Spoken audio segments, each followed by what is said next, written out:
گدید ایام دفی کلی بالا الله اکبر. کره همسر جان مرحبا کنید. من شما همسر جان مرحبا دیگه شیگه همسر. همسر دیگه شیگه مرحبا کنید همسر جان.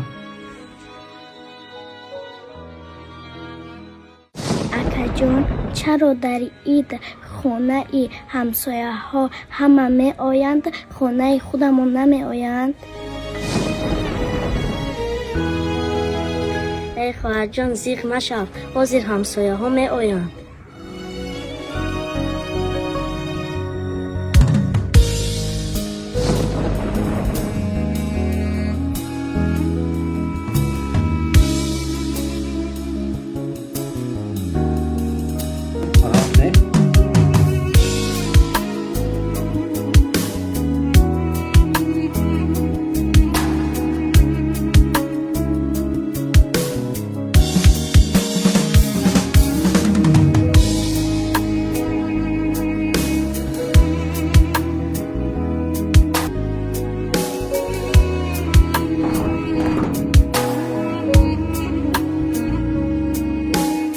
السلام علیکم.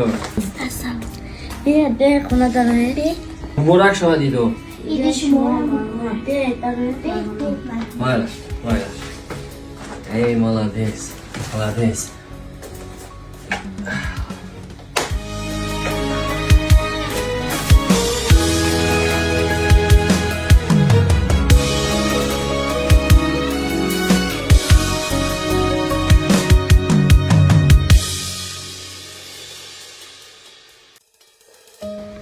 مرحمت گذارید مرحمت ده تماش.